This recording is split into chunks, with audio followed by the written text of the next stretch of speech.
And then I thought this was an interesting post from Elon. He said, I resisted AI for too long.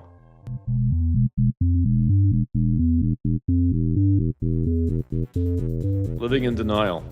Now it's game on. Yeah. Right? And he's got xAI, which makes sense. He's got Tesla and he's got SpaceX. Yeah. So SpaceX is going to be a major player in AI. Yeah. Yeah, the SpaceX was probably the most interesting addition. Yeah. There was some additional commentary by him or someone that SpaceX doesn't use that much AI. And I'm like, what? How can that even be? But this is something I think you and I might have had a conversation with it a couple of weeks ago. I know I've talked to a couple of my co-hosts. It seems to me that Tesla and SpaceX and even X are in a very interesting position in that they not only have access to the most recent version of Grok or, whatever that is, but they also can put on the new tools. They can do all these kinds of things that nobody else can do. So whereas as a business owner, if I'm using Grok, I might have an advantage over my competition.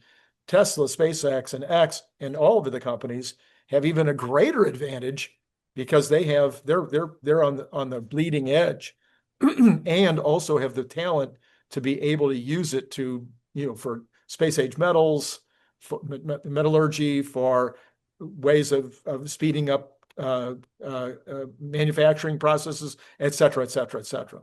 Yeah, without a doubt. So that's interesting.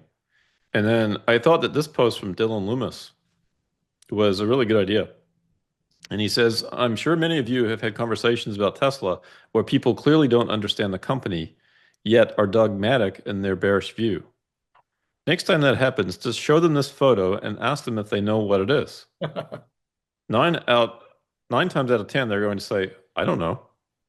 Then you can respond with, well, then I'm not that interested in your opinion on Tesla. And I thought actually that was a fairly elegant way of figuring out where their level of understanding is. Yeah. Yeah. All right. Now, this image is a little small, so I forgive your viewers if they don't recognize this, but this is the new Cortex-2 supercomputer they're building at Giga Texas. Which is a massive building, and yet in the background, you have an even more massive building.